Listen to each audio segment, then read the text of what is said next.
부활의 생명으로 살라라는 제목으로 우리 말씀을 생각해 보도록 하겠습니다. 사실 그 죽음이라는 문제가 우리는 겪어보지 않으면 또 내 주변에 정말 소중한 사람을 잃은 상실을 경험하지 않으면 죽음은 저 멀리에 있는 것 같고 또 죽음은 나와는 상관이 없는 것처럼 여겨질 수 있으나 그러나 우리에게 소중한 사람을 잃은 경험을 하게 되면 죽음은 바로 코앞에 있고 언제든지 죽음은 내 삶에 이루어질 수 있는 현실이 됩니다. 그 죽음은 인간을 절망하게 하고 두렵게 하고 또 슬프게 하고 비참하게 만드는 것이죠. 여러분 생각해 보세요. 돈이 아무리 많아도 살아있을 때는 그 돈을 뭐라고 부릅니까? 자산이라고 부르죠. 자산가라는 건 돈을 많이 소유한 사람, 자산가라고 얘기합니다. 돈이 많을 때 자산이라고 부르지만 그 사람이 죽었어요? 그러면 그 자산은 뭐가 되는 거죠? 유산이 되는 거죠. 죽음은 내가 자산가일 때는 내 마음대로 그 돈을 사용할 수 있지만 죽으면 유산이 되어 나는 그 어떤 것도 관여할 수 없는 그런 상태가 되는 겁니다. 그래서 부자도 권력자도 젊은이도 미인도 또는 위대한 학자들도 죽음은 그 사람의 인생을 무너뜨리고 삶을 무너뜨리는 가장 큰 원수가 되는 거죠. 그래서 사람들은 죽음을 가장 두려워합니다. 죽음을 가장 아파하고 슬퍼하는데 신앙인들도 이런 죽음의 공포, 죽음의 고통을 느끼면서 마음의 불안과 염려를 가지고 살아가는 이들이 많이 있습니다. 그러나 성경은 우리에게 뭐라고 얘기하냐면 죽음은 끝이 아니라 새로운 시작이다 이렇게 말하고 있는 것이죠. 하나님은 성경을 통해서 죽음 후에 영원한 천국이 있음을 우리에게 알려주고 있습니다. 죽음을 이기고 부활하신 주님께서 나는 부활이요 생명이니 나를 믿는 자는 죽어도 살겠고 살아서 나를 믿는 자는 영원히 죽지 아니하리라 이렇게 말씀하셨거든요. 그래서 오늘이 예수님이 십자가에 돌아가셨다가 죽음을 이기고 부활하신 날을 기념하는 부활주일입니다. 그리고 부활의 소망을 가지고 오늘을 사는 것이 바로 성도, 그리스도인이라고 하는 겁니다. 정말 참된 그리스도인은 그 부활이 나의 부활, 예수님의 능력이 나의 능력, 예수님의 생명이 나의 생명임을 날마다 고백하고 날마다 그것을 누리며 살아가는 사람이 바로 그리스도인이라는 거죠. 그럼 여러분들은 한 주간 그 부활의 기쁨을 누리고 그 생명을 누리고 그 평강을 누리며 그리스도 안에서 사셨습니까? 승리하셨습니까? 대답하기가 너무 주저되죠. 부활의 기쁨으로 살았습니까? 그 주님 때문에 행복하셨습니까? 즐거우셨습니까? 여러분들의 마음에 온갖 근심이 다 물러가고 여러분들이 참된 평안을 누리셨습니까? 자신 있게 아멘 하실 수 있는 분에게 부활의 능력이 갑절이나 더하기를 축원합니다. 우리가 한 주간을 돌아보면서 참 부끄러움이 많은데 예수님을 무덤에 장사한 후에 그 누구보다 먼저 무덤을 찾아온 여인들이 있었습니다.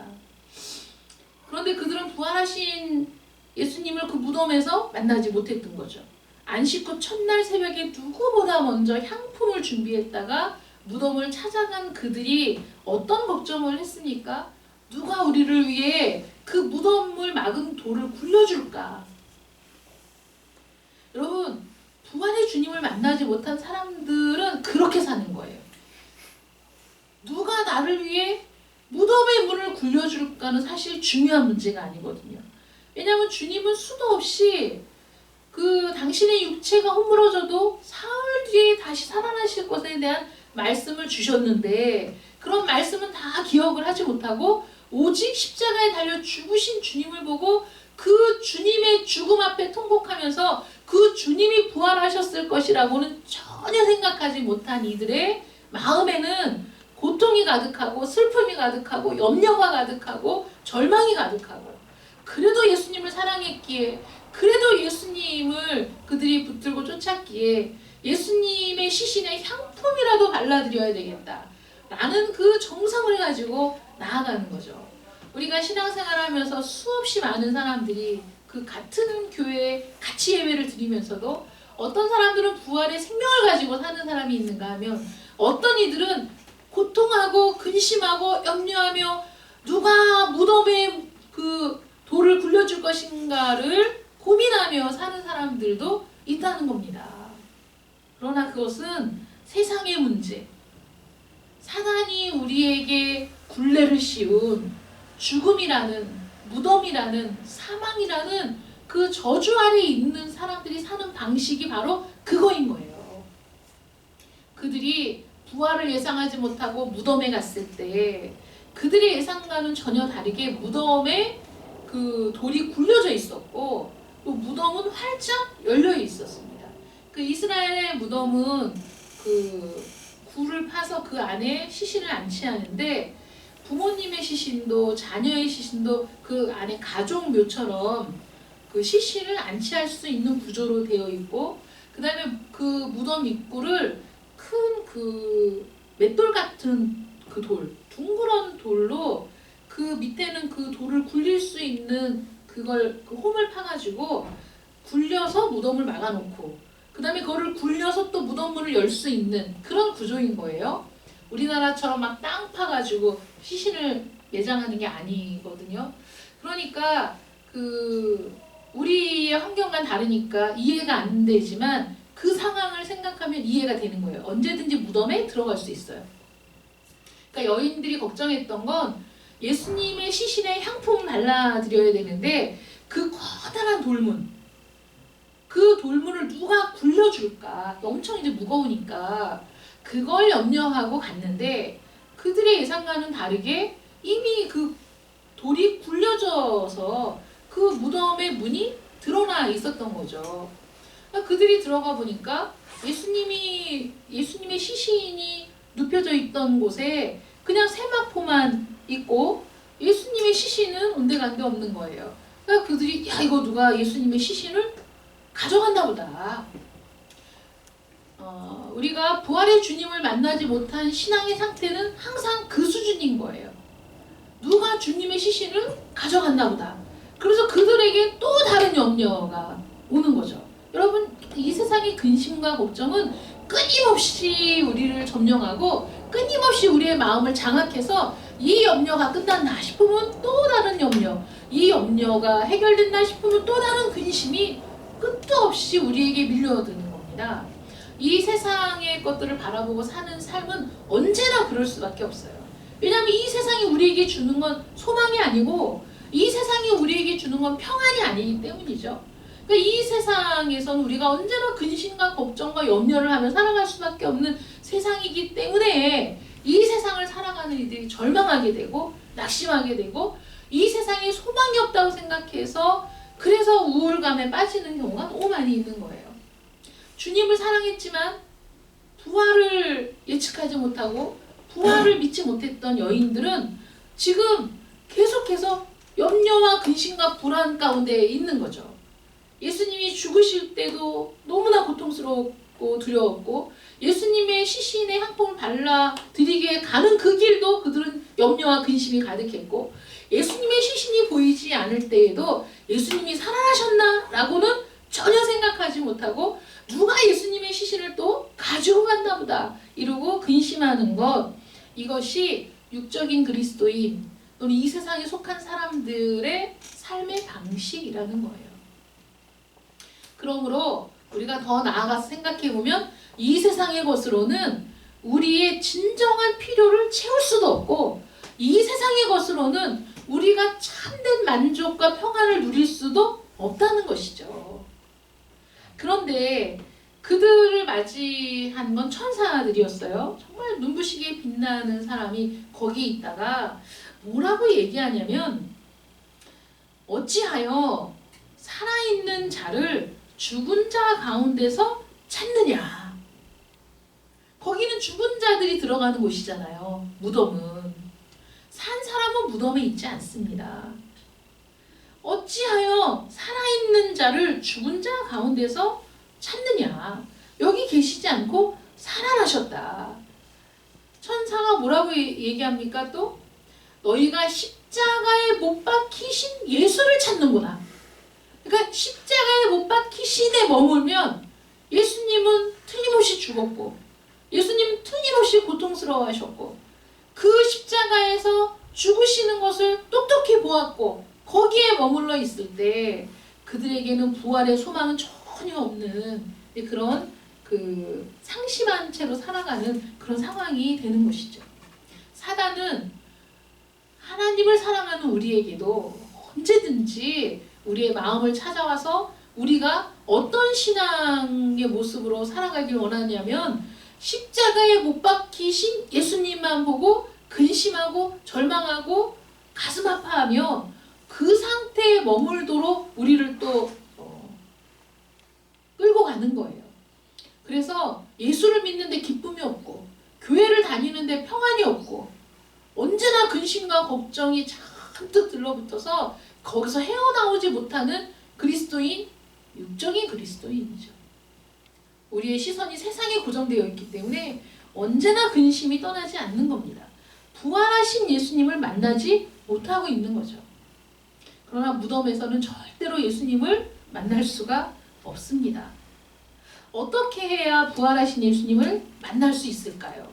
어떻게 해야 두려움을 떨쳐버리고 담대하게 부활의 능력으로 평안과 기쁨을 누릴 수 있을까? 첫 번째, 예수님은 죽은 자 가운데는 안 계십니다.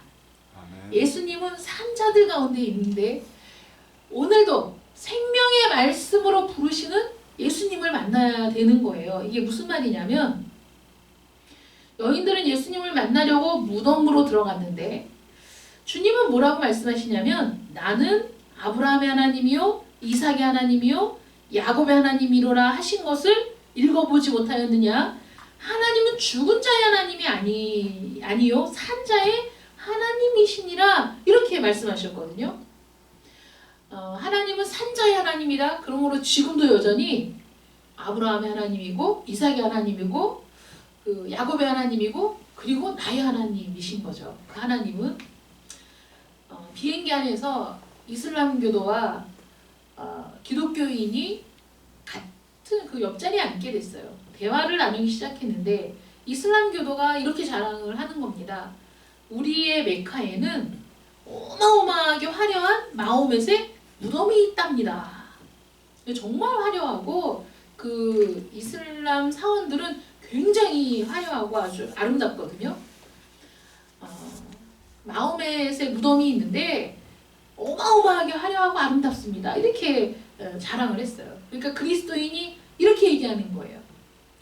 그것이 바로 이슬람과 기독교의 차이랍니다.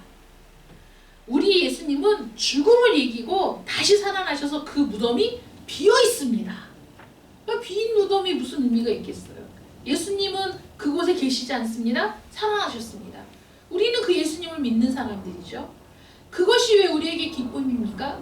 예수님은 우리의 앞서가시며 우리의 삶을 인도하시는 분이시고 장차 너희가 어떤 삶을 누릴지를 우리에게 보여주셨기 때문에 우리가 지금 이 세상에 살고 여전히 죽음이 우리를 지배하는 것 같으나 나를 믿는 자는 죽어도 살겠고 살아서 나를 믿는 자는 영원히 죽지 않는 그 놀라운 일들을 우리에게 보여주신 게 바로 그 부활의 사건이라는 것이죠. 그러므로 그 부활을 믿는 이들은 이 세상에서 어떤 일을 만나도 낙심하지 않고 절망하지 않을 수 있다는 거예요. 종교를 창시한 교주의 죽은 뼈나 아름답게 치장된 무덤에서는 생명을 찾을 수가 없습니다. 오직 사망의 권세를 이기시고 다시 사신 예수님에게서만 영원한 생명을 볼 수 있는 것이죠. 그런데 그 주님이 뭐라고 하시냐면 장차 그 주님이 마지막 날에 주님이 다시 오실 때 예수님이 저기 있다! 그래도 가지 말고 예수님이 여기 있다! 그래도 가지 말고 오직 자기가 있는 자리에서 주님이 나와 함께 계심을 믿고 있어야 된다고 말씀하셨어요. 근데 예수님께서 왜 그렇게 말씀하셨냐면 예수님이 저기 있다, 여기 있다, 아니야 이곳에 있다가 아니라 예수님은 만나야 할 자를 직접 찾아오셔서 만나주시는 분이신 거예요. 아멘. 오늘 본문 말씀에 엠마오로 내려가는 그 제자들의 얘기부터 지금 시작이 되는 거거든요. 그래서 33절에 뭐 곧 그때로 일어나, 이거는 예수님을 만났던 그 엠마오로 내려가던 두 제자가 그 내려가는 길에 옆에서 함께 대화를 나누었던 그분이 예수님임을 깨닫는 동시에 예수님은 보이지 않고, 그리고 그 제자들은 그 벅찬 감격을 가지고 다시 예루살렘으로 돌아오거든요. 예수님에 대한 그 믿음, 예수님께서 말씀하신 그 모든 것들을 마음으로 더디 믿는 미련한 자들, 깨닫지 못하는 미련한 자들, 그래서 예루살렘을 떠나 엠마오로 내려가는 그 제자들에게 누가 찾아갔습니까? 예수님이 찾아가셨어요. 예수님이 그들을 만나시고 예수님이 그들에게 말씀을 풀어 설명해 주실 때 그들의 마음이 뜨거워지며 그들의 눈이 열려서 그분이 주님이심을 알아보게 됐거든요. 그리고 예수님은 시몬에게 보이시고, 예수님은 그 후에 여러 형제들에게 보이시고, 나중에는 500의 형제들에게 보이시며 당신을 나타내시고 당신이 만나주셔서 예수님이 부활하셨음을 많은 이들에게 증명하신 분이 예수님이십니다. 그러므로 무덤에 찾아가서 예수님을 만나는 게 아니라, 우리가 어딘가를 찾아가서 예수님을 만나는 게 아니라, 하나님은 구원할 자를 구원하시며 만날 자를 만나주신다는 사실을 여러분 기억하셔야 됩니다. 여러분들이 지금 이 자리에 있는 것도 여러분들이 예수님을 찾아서가 아니라 예수님이 여러분들을 만나주셨기 때문에 이 자리에 있는 겁니다. 하나님은 구원하실 자를 부르시죠. 친히 부르십니다. 친히 그 이름을 부르시고 너는 내 자녀라고 인쳐주시는 분이 하나님이시죠. 그게 은혜예요. 저항할 수 없는 은혜, 거부할 수 없는 은혜가 뭐냐면, 나는 하나님을 알지 못하고 그 은혜도 알지 못하고 그 능력도 알지 못하는 이 세상의 것만 쫓으며 이 세상에서 안달복달하며 근심과 걱정으로 하루하루를 살던 나를 하나님이 찾아오셨는데, 주님이 찾아오셨는데 그 찾아오심을 내가 거부할 수가 없어요. 저항할 수가 없어요. 그리고 그 은혜 속으로 들어가게 되는 거예요. 주님이 나를 만나주십니다. 어떻게 만나주십니까? 말씀을 통해 만나주시는 거죠. 아멘. 우리 장로님하고 어저께 대화를 나누면서 우리 장로님이 이런 얘기를 했어요. 그 큐티를 하시면서 이렇게 깨달았대요. 제가 읽어드릴게요. 몇 해 전에 한 집사님이 신앙의 열매가 무엇이냐고 물었었다. 당시에는 성령의 열매에 대해 말했었던 것이 기억난다. 며칠 전 고난주간 큐티를 하면서 열매의 개념이 새롭게 깨달아졌다. 예수님께서 찾으셨던 열매는 누군가의 배고픔을 해결해 주는 것이고, 누군가를 행복하게 해주는 것이고, 누군가의 생명을 연장시켜 주는 것이다. 그러기 위해 자기를 희생하는 것이다. 자기의 돈을 덜어주는 것이고, 자기의 시간과 행복을 나눠주는 것이며, 자기의 귀찮음과 불편을 감수하는 것이다. 그리고 마침내 생명을 내주는 것이다. 그러면서 모든 칭찬은 나무에게 돌리는 것, 그것이 열매의 본질이다. 이렇게 이제 기록을 하셨어요. 근데 이렇게 정리해서 기록하기 전에 이제 그런 대화를 나누었거든요. 그런데 그렇게 말씀을 나누고 그 받았던 은혜를 나누고 그러면서 말씀을 다시 상고할 때 말할 수 없는 기쁨이 가득 차면서 그 새로운 그 기쁨과 희열이 막 느껴지는 거예요. 그래서 우리가 하나님을 만나고 주님을 만나는 가장 그 정확하고 가장 바른 방법이 뭐냐? 하나님의 말씀을 통해서 깨닫게 하시고 그 하나님의 말씀을 묵상하고 읽고 나누는 가운데 우리 속에서 역사하시는 성령의 은혜로 말미암아 하나님이 어떤 분인지, 예수님이 어떤 분인지, 우리 신앙의 본질이 무엇인지를 깨닫게 되는 것, 그게 정말 예수님을 만나는 것이죠. 그 예수님이 우리에게 생명과 능력을 주시는 분임을 말씀을 통해 깨닫게 되고, 그 믿음은 확신이 되고 그 확신은 더욱 뜨거워져서, 그래서 우리의 삶의 삶의 전반적인 모든 문제와 근심과 걱정은 다 사라지고 우리 눈앞에 살아계신 우리 주님, 역사하시는 하나님만이 보여지는, 그래서 세상이 간섭할 수 없는 기쁨과 평안을 누리는 그게 바로 부활의 생명으로 사는 삶이라는 것이죠. 우리는 예수님을 그렇게 만나야 되는 거예요. 이 세상 방법으로는 예수님을 만날 수 없어요. 이 세상이 추구하는 것을 추구하면서는 절대로 주님을 만날 수 없어요. 주님은 말씀을 통해 우리에게 찾아오셔서 말씀을 통해 당신 자신을 증거하시고 당신이 어떤 분인지를 우리에게 알게 하시는 거라는 거죠. 그리고 우리가 참으로 기뻐하고 감사해야 될 일은 나는 정말 그런 지식도 없고 능력도 없는데 주님께서 친히 우리를 찾아와 주셔서 그 말씀을 통해서 우리에게 깨닫게 하시는 은혜를 부어주셔서 주님을 알게 하신다. 그래서 생명의 말씀으로 부르시는 예수님을 만날 때 우리가 그 부활의 기쁨에 참여할 수 있게 된다는 것이죠. 그 다음에 그 주님께서는 옛날 오래된 문헌 2000년도 더 된 이 성경 속에서만 있는 예수님이 아니라 그분은 살아서 지금 나를 만나시는 지금 현재 내 삶을 다스리시고 주관하시는 그런 주님이시라는 거죠. 우리는 그렇게 주님과 동행해야 돼요.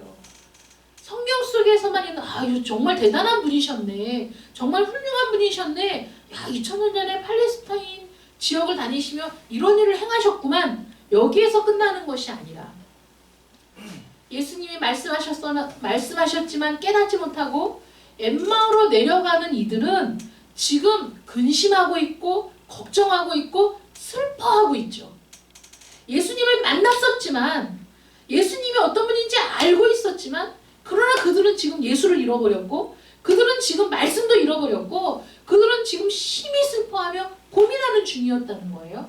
우리가 예수님을 만나고 은혜를 깨달았어도 언제든지 그럴 수 있는 거예요. 그런데 그럴 때 주님은 무엇으로 그들을 일깨우셨냐면 말씀으로 일깨우셨고 그들의 현실, 그들의 고통, 그들이 지금 가고 있는 그 도상에서 주님은 그들을 만나주셨고 깨닫게 하셨거든요. 우리의 삶 속에서도 마찬가지인 거예요. 우리가 어느 길을 가든 우리가 어떤 상황에 있든 우리가 지금 어디에 멈추어 있든지 간에 주님은 우리와 함께 계셔서 우리의 삶을 흔들고 우리의 시선을 다시 주님께로 옮길 수 있도록 도와주시고 예전이 아니라 그전이 아니라 옛날에 만났던 주님이 아니라 지금도 여전히 나와 함께 하시는 주님으로서 우리를 붙들고 계시다는 사실을 여러분들이 깨달으시기를 축원합니다. 살아계신 주님이신 겁니다. 죽은 자의 하나님이 아니신 거예요. 그저 예전에 아브라함의 하나님이신 분이 아니라 지금도 산자의 하나님이시기 때문에 아브라함도 지금 존재한다는 거죠. 이삭도 지금 존재하는 거예요. 그 하나님이 지금 전우정의 하나님도 되는 거고 신규식의 하나님도 되는 거고 여전히 살아계셔서 내 삶을 다스리는 하나님이시라는 사실.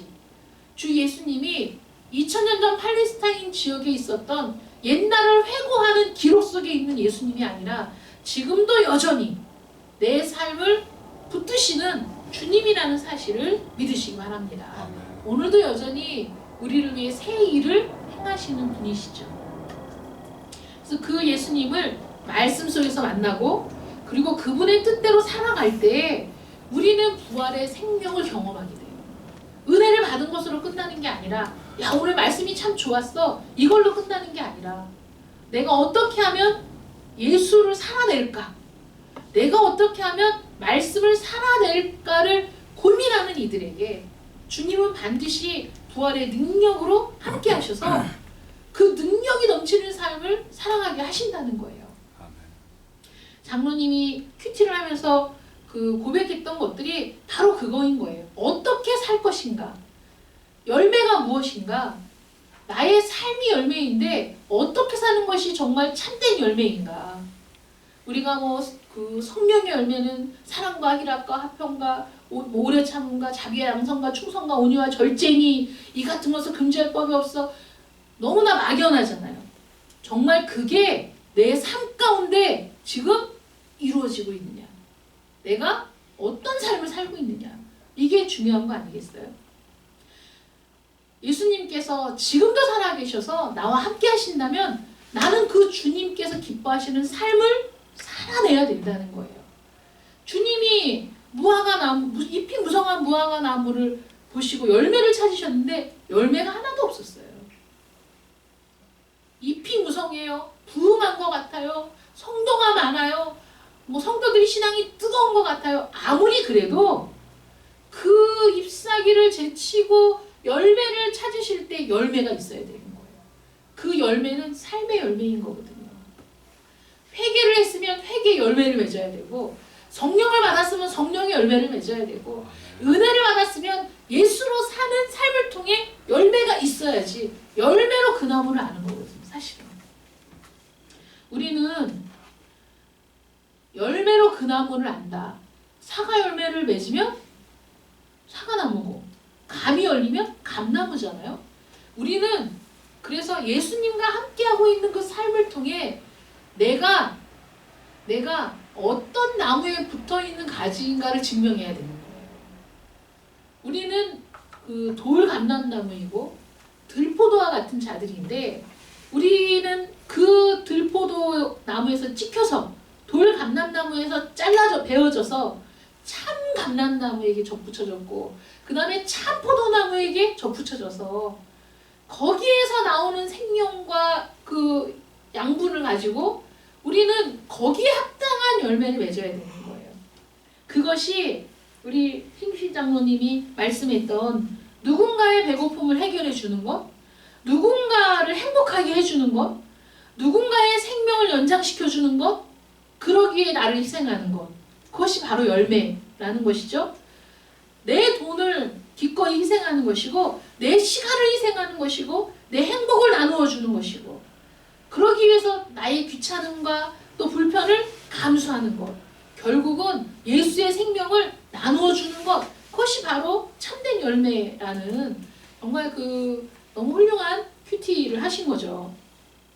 그래서 오늘 본문 말씀을 통해서 보면 우리가 어떤 삶을 살아야 하느냐, 우리 36절 말씀 보시면, 이 말을 할 때 예수께서 친히 그 가운데 서서 이르시되 너희에게 평강이 있을지어다. 예수의 생명으로 사는 사람은 첫 번째로 평강을 누리는 삶입니다. 내 삶을 하나님께서 다스리시고 섭리하신다는 믿음이 있을 때 내가 하루하루 일희일비하지 않아요. 모든 것이 하나님의 손에 달려있다고 믿는다면 내 삶을 하나님께 온전히 맡기게 되고, 그러면 내가 무슨 일을 만나든지 만사형통, 무슨 일을 만나든지 감사뿐인 거예요.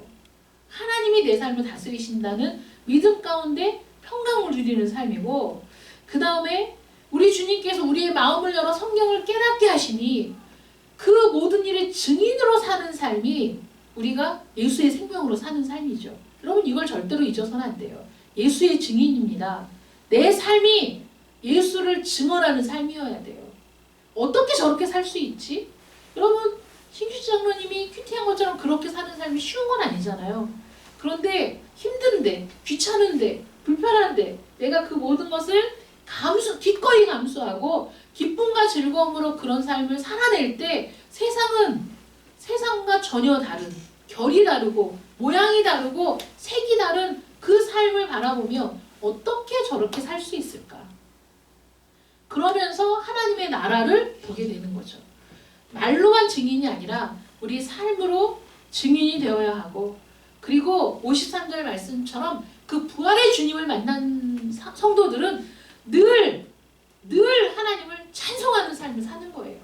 기쁨이 넘쳐서, 감격이 넘쳐서 그렇게 찬양하며 사는 겁니다. 어떤 사람, 존 마틴이라는 사람이 그 조그마한 도시에 있는 대학에 입학 허가를 받았어요. 그런데 그 대학 등록금도 마련해야 되고 여러 가지로 너무 힘이 드는 거예요. 그래서 그 일자리를 찾아 나섰는데 그 온실 재배 농장에서 그 사정을 얘기했더니 그 감독이, 현장 감독이 그 고용을 해주었어요. 그래서 거기서 일을 하게 됐는데, 그 농장 인부들이 점심시간이 되면 다 그 각자 도시락을 싸갖고 와서 그 한편에 있는 그 나무 밑에서 도시락을 먹는데, 이 청년은 가난하고 학비를 마련하는 것조차 버거운 학생이었기 때문에 점심 도시락을 싸올 수가 없었습니다. 근데 현장 그 감독이 이게 막 투덜거리는 거예요. 자기한테 와가지고 젠장, 이놈의 마누라가 나를 코끼리로 아나? 이렇게 많은 걸 어떻게 다 먹으라고 이렇게 많이 싸준 거야. 아, 누구 이 샌드위치와 케이크를 좀 같이 먹어줄 사람 없어? 이렇게 하니까 이 가난한 학생이 그 도시락을 이제 나누어서 먹게 됐는데 매번 매일 그렇게 불평을 하면서 도시락을 나누어 주었어요.